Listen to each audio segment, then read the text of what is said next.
ಬೆಮೆಲ್ ಕಾರ್ಮಿಕರು ಸುಮಾರು 16 ದಿನಗಳಿಂದ ಅನಿರ್ದಿಷ್ಟ ಧರಣಿಯನ್ನು ನಂಬಿಕೊಂಡಿದ್ದೀರಿ.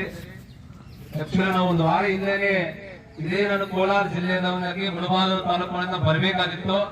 ಬೇರೆ ನಮ್ದು SFI ನ ಬೇರೆ ಬೇರೆ ಜಿಲ್ಲೆಗಳ ಕಾರ್ಯಕ್ರಮದಿಂದ ಬರಕ್ಕಾಗಿಲ್ಲ.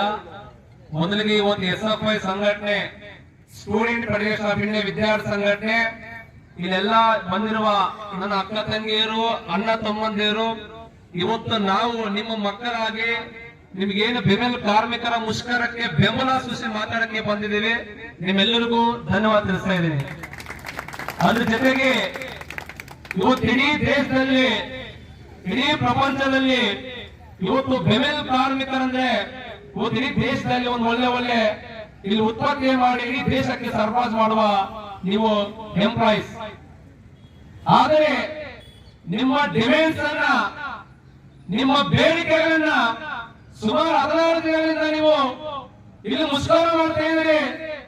ಈ ಬೆಮೆಲ್ ಸಂಬಂಧಪಟ್ಟಂಗೆ ಅದು CMD ಆಗಿರ್ಬೋದು, ಅವರು ಸಿಬ್ಬಂದಿ ವರ್ಗದವರಾಗಿರ್ಬೋದು, ಅವರು ಬಾಧೆ ಇರೋದನ್ನು ನಾಚಿಕೆ ಕೇಳೋರಿಗೆ.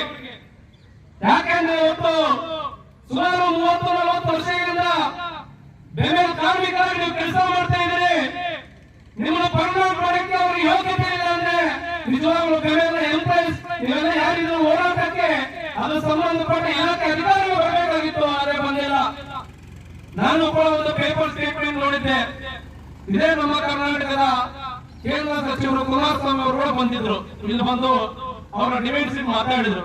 ಆದ್ರೆ ಅವರು ಕೆಲವು ಮಾತಾಡುವಾಗ ನಾನು ಅಬ್ಸರ್ವ್ ಮಾಡಿದ್ದೇನೆ. ಆದ್ರೆ ಕೆಲವೊಂದು ಡಿಮ್ಯಾಂಡ್ಸ್ ಬಗೆಹರಿಸಿದ್ರೆ ಆದ್ರೆ ಪರ್ಮನೆಂಟ್ ಮಾಡೋದು ನನ್ನ ಕೈಯಲ್ಲಿಲ್ಲ ಅಂತ.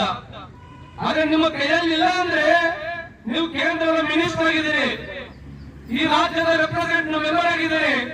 ಅಲ್ಲಿನ ರಾಜನಾಥ್ ಸಿಂಗ್ ಅಂತಿದ್ದರ ರಕ್ಷಣಾಧಿಕಾರು ಅವರ ಹತ್ರ ಚರ್ಚೆ ಮಾಡಬೇಕಾದ್ರೆ ನಮ್ಮ ಕರ್ನಾಟಕದ ಕೋಲಾರದ ಬೆಮೆಲ್ ಕಾರ್ಮಿಕರು ಅವ್ರನ್ನ ಕರ್ಕೊಂಡು ಬರಬೇಕು. ಅದು ನಿಮ್ಮ ಶಕ್ತಿ, ಕುಮಾರಸ್ವಾಮಿ ಶಕ್ತಿ. ಅದು ಇವತ್ತು ನಾವು ಯಾಕೆ ಹೇಳ್ತಾ ಇದೀವಿ ಅಂದ್ರೆ, ಒಂದು ಕಡೆ ಕರ್ನಾಟಕ ರಾಜ್ಯದಲ್ಲಿ ಸಿದ್ದರಾಮಯ್ಯ ಸರ್ಕಾರ ಇದೆ, ಭಾರತ ದೇಶದಲ್ಲಿ ನರೇಂದ್ರ ಮೋದಿ ಸರ್ಕಾರ ಇದೆ. ಇನ್ನೂ ಕೂಡ ನಮ್ಗೆ ಗೊತ್ತಿದೆ, ಕೋಲಾರ ಕೇಂದ್ರ BJP ಖಾಸಗೀಕರಣ ಮಾಡಬೇಕು ಅಂದ್ರೆ SFI ಸಂಘಟನೆ ಹೋರಾಟ ಮಾಡಿ ಯಾವುದೇ ಕಾರಣಕ್ಕೂ ಖಾಸಗೀಕರಣ ಮಾಡೋದು ಬಿಡುವುದಿಲ್ಲ ಅಂತ SFI ಇವತ್ತು ಬೆಂಬಲಿಸಿ ಮಾತಾಡಿದ್ದೀವಿ. ಇವತ್ತು ಕೂಡ SFI ಸಂಘಟನೆ ಕೇಂದ್ರ ಬೆಮೆಲ್ ಕಾರ್ಮಿಕರ ಪರವಾಗಿ ನೀವು ಎಷ್ಟು ದಿನಗಳು ಹೋರಾಟ ಮಾಡ್ತೀರೋ ನಿರಂತರವಾಗಿ ನಿಮ್ಮ ಹೋರಾಟಕ್ಕೆ SFI ಸಂಘಟನೆ ಬೆಂಬಲ ಸೂಚಿಸ್ತಾ ಇದ್ದೀವಿ. ಅದರ ಜೊತೆಗೆ ಇವತ್ತು ನಾವು ಹೇಳ್ತಾ ಇದೀವಿ, BGM ಬೆಮೆಲ್ ಎಂಪ್ಲಾಯೀಸ್ ಇವತ್ತು ಇಲ್ಲಿ ಸ್ಥಳೀಯರಿಗೆ ಉದ್ಯೋಗ ಕೊಡಬೇಕು, ಹೋಗೋ ಕೇದಾಪುರ ತಾಲೂಕಿನ ಜನರಿಗೆ ಉದ್ಯೋಗ ಕೊಡಬೇಕು, ಕೋಲಾರ ಜಿಲ್ಲೆಯ ಕನಿಷ್ಠ ಪ್ರತಿಯೊಬ್ಬರು ಉದ್ಯೋಗ ಕೊಡಬೇಕು. ಅದನ್ನು ಎಲ್ಲೋ ನಾರ್ತಿನ ಸೋತಿನಿಂದ ಬಂದಿದೆ, ಲಕ್ಷ ಪ್ರಮಾಣವನ್ನು ತಗೊಂಡು ಎಂಪ್ಲಾಯೀಸ್ ಕೆಲಸ ಮಾಡ್ತೀರಿ. ಹೋದ ಸಿದ್ದರಾಮಯ್ಯ ಅಂತ ಹೇಳ್ತಾರೆ, ಎಲ್ಲೇ ಹೋದ್ರು ನಮ್ಮ ಜಿಲ್ಲೆಗಳಲ್ಲಿ ಕಂಪನಿ ಇರುವಾಗ ಅಥವಾ ಕೈಗಾರಿಕೆ ಪ್ರದೇಶವಿರುವಾಗ ಸ್ಥಳೀಯರಿಗೆ ಉದ್ಯೋಗ ಕೊಡಬೇಕು, ಫಸ್ಟ್ ನಮ್ಮ ತಾಲೂಕು, ನಮ್ಮ ಜಿಲ್ಲೆ, ನಮ್ಮ ಕರ್ನಾಟಕ ಅಂತ. ಆದ್ರೆ ಇದು ನಡೀತಾ ಇಲ್ಲ. ಬೇರೆ ಬೇರೆ ಹೊರ ರಾಜ್ಯಗಳಿಂದ ಬಂದವರಿಗೆ ಕೊಡ್ತಾ ಇದ್ದಾರೆ. ಅದು ಇವತ್ತು ನಮ್ಗೆ ಕೇಳಬೇಕು ಅಂದ್ರೆ ಗಡಿ ತಮಿಳುನಾಡು ಅಥವಾ ಆಂಧ್ರ ಅಥವಾ ಕರ್ನಾಟಕ ಈ ಸ್ಥಳೀಯರಿಗೆ ಉದ್ಯೋಗ ಕೊಡೋದ್ರಲ್ಲಿ ತಕರಾರಿಲ್ಲ. ಆದ್ರೆ ಇವತ್ತು SFI ಸಂಘಟನೆ ಕೇಳ್ತಾ ಇದ್ದೀವಿ, ವಿದ್ಯಾರ್ಥಿ ಸಂಘಟನೆ ಪರವತಿಯಿಂದ ಇವತ್ತು ಏನೇ ಆದ್ರೂ ಕೂಡ ನೀವೇನೋ ಬೆಮೆಲ್ ಅದು CMD ಆಗಿರ್ಬೋದು, ನಿಮ್ಮ ಮಿನಿಸ್ಟರ್ ಆಗಿರ್ಬೋದು, ಮುಷ್ಕರ ಹೋರಾಟ ಹತ್ರ ಬಂದು ಇವರ ಸಮಸ್ಯೆಗಳೇನು, ವಿಶೇಷವಾಗಿ ಕನಿಷ್ಠ ವೇತನ, ನಾನು ಇಷ್ಟೊತ್ತವರೆಗೆ ನಿರೇಶ್ವರ ಹತ್ರ ಮಾತಾಡ್ತಾ ಇದ್ದಾರ, ಕೇವಲ 14-15 ಸಾವಿರ ಎಂಪ್ಲಾಯೀಸ್ಗೆ ವೇಜಸ್ ಕೊಡ್ತಾರಂತೆ. ಇನ್ನ ಯಾವ ಕಾಲದಲ್ಲಿ ಇದ್ದಾರೋ. ಒಂದ್ ಕಡೆ ಸರ್ಕಾರ ಹೇಳುತ್ತೆ ಕನಿಷ್ಠ ವೇತನ ಕೊಡಬೇಕು, ಒಬ್ಬ ಎಂಪ್ಲಾಯಿಗೆ ಕನಿಷ್ಠ 25 ಸಾವಿರ ಮೇಲೆ ಒಂದು ಕನಿಷ್ಠ ವೇತನ ಕೊಡಬೇಕು ಅಂತಿದೆ, ಅದನ್ನು ಜಾರಿ ಮಾಡಕ್ ಆಗ್ತಾ ಇಲ್ಲ. ಇವತ್ತು ನಿಮ್ಮ ಬೆಮೆಲ್ ಕೆಲವು ಅಧಿಕಾರಿಗಳನ್ನ CMD ಮತ್ತು ಎಂಪ್ಲಾಯಿ 2 ಲಕ್ಷ 3 ಲಕ್ಷ ಸ್ಯಾಲರಿ ತಗೊಂಡು AC ಮಾಡಿದ್ದಾರೆ. ಹಾಗಾಗಿ ನಾನು ಇವತ್ತು ಕೇಳ್ತಾ ಇದ್ದೀನಿ, ಇದರ ಸಂಬಂಧಪಟ್ಟಂಗೆ ಅಧಿಕಾರಿಗಳು ಬಂದು ಬೆಮೆಲ್ ಕಾರ್ಮಿಕರ ಸಮಸ್ಯೆಗಳನ್ನು, ನಿಮ್ಮ ಬೇಡಿಕೆಗಳನ್ನು ಸ್ಪಂದಿಸಿ ನಿಮಗೆ ನಿಜವಾದ ಸಮಸ್ಯೆ ಬಗೆಹರಿಸೋದಕ್ಕೆ ಮುಂದಾಗಬೇಕು. ಅವರು ಮುಂದಾಗಿಲ್ಲ. ಅದಕ್ಕಾಗಿ ಇವತ್ತು ನಾನು ಪ್ರಶ್ನೆ ಕೇಳ್ತಾ ಇದ್ದೇನೆ, ಇವತ್ತು ನಿಮ್ಮ ಹೋರಾಟ ಮಾಡೋದಕ್ಕೆ ಅದು ಎಷ್ಟು ದಿನ ಬೇಕಾದ್ರೂ ಮಾಡಿ. ಈಗೇನು ಕುಮಾರಸ್ವಾಮಿ ಅವರು ಹೇಳಿದ್ದಾರೆ, ನಾನು ಡೆಲ್ಲಿಯಲ್ಲಿ ಹೋಗಿ ಚರ್ಚೆ ಮಾಡಿ ಬರ್ತೀನಿ ಅಂತ. ನೀವೇನಾದ್ರೂ ನಿಜವಾದ ನಮ್ಮ ರಾಜ್ಯದ ಹೆಮ್ಮೆಯ ಕುಮಾರಸ್ವಾಮಿ ಅಂದ್ರೆ ದಯವಿಟ್ಟು ರಾಜನಾಥ್ ಸಿಂಗ್ನೇ ತಗೊಂಡ್ಬರ್ಬೇಕು. ಅದು ನಿಮ್ಮ ಶಕ್ತಿ, ನಮ್ಗೆ ಗೊತ್ತಿದೆ ನಿಮ್ಮ ಶಕ್ತಿ ಏನು ಅಂತ. ದಯವಿಟ್ಟು ಕುಮಾರಸ್ವಾಮಿ ಕೆಲಸ ಮಾಡಬೇಕು.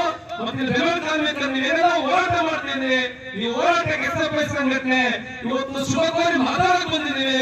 ಒಂದಲ್ಲ ಒಂದು ದಿನ ನೀವು ದಿನನಿತ್ಯ ಹೋರಾಟ ಮಾಡಿದ್ರೆ ನಿಮ್ಗೆ ಏನೇ ಸಮಸ್ಯೆ ಬಂದ್ರು ಕೂಡ ಎಸ್ಎಫ್ಐ ಸಂಘಟನೆ ಕರ್ನಾಟಕದ ಎಲ್ಲಾ ರಾಜ್ಯದಲ್ಲಿ ಕೈ ಕೊಟ್ಟು ನಿಮ್ಮ ಪರವಾಗಿ ನಿಲ್ತೀವಿ ಅಂತ ಹೇಳ್ತಾ ಇದ್ದೀನಿ.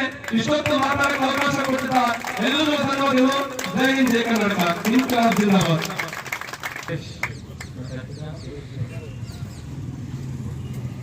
ಸುರೇಶ್ ಅವರು ಎರಡು ಮಾತು. ಅಕ್ಕಂದಿರುವಾಗಿ ನನ್ನ ತಂದೆ ತಾಯಿಗಳಲ್ಲೂ ಸಹ ಇಲ್ಲಿ ಏನು ಮುಷ್ಕರವನ್ನು ಮಾಡ್ತಾ ಇದ್ರಿ. ನಾನು ಸುಮಾರು ದಿನಗಳಿಂದ ಯೂಟ್ಯೂಬ್ ಮತ್ತೊಂದು ಎಲ್ಲವನ್ನು ನೋಡ್ತಾ ಇದ್ದೆ. ಈಗ SFI ಡಿಸ್ಟ್ರಿಕ್ಟ್ ಸೆಕ್ರೆಟರಿ ಆಗಿ ತುಂಬಾ ಇದರ ಬಗ್ಗೆ ನಾನು ಕೂಡ ಅಧ್ಯಯನ ಮಾಡಿ ನಾವೇನು ಇವತ್ತು ಕಾರ್ಮಿಕರ ಕಷ್ಟಗಳೇನಿದೆ, ಯಾಕಂದ್ರೆ ನಾವು ಇವತ್ತು ವಿದ್ಯಾಭ್ಯಾಸ ಮಾಡ್ತಾ ಇದೀವಿ, ವಿದ್ಯಾಭ್ಯಾಸ ಮಾಡಿಸ್ಕೊಂಡು ಮತ್ತೆ ನಾವು ಕೂಡ ಇದೇ ಒಂದು ಕಾರ್ಮಿಕರ ಫೀಲ್ಡ್ ನಾವು ಇಳಿಬೇಕಾಗಿರುವಂತ ಪರಿಸ್ಥಿತಿ.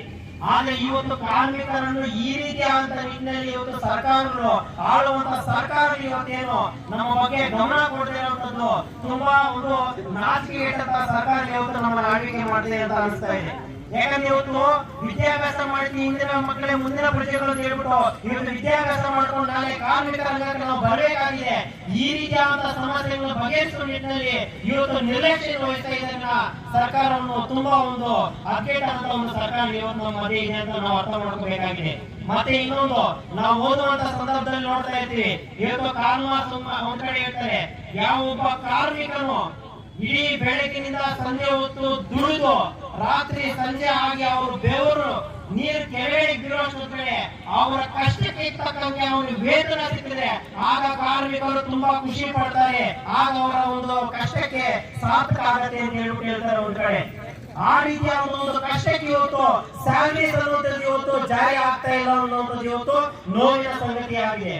ಅದಕ್ಕಾಗಿ ಇವತ್ತೇನು ಭಾರತ ವಿದ್ಯಾರ್ಥಿ ಫೆಡರೇಷನ್ SFI ಇವತ್ತು ಕಾರ್ಮಿಕರ ಪರವಾಗಿ ಇದೆ ಬೆಂಬಲ ಸೂಚಿಸಿದೆ ಅಂತ ನಮ್ಮ SFI ನ ಕರ್ನಾಟಕ ರಾಜ್ಯ ಸಮಿತಿಯ ಅಧ್ಯಕ್ಷರಾದಂತಹ ಶಿವಪ್ಪ ಈಗಾಗಲೇ ನೋಡು ಮಾತಾಡಿದ್ದಾರೆ.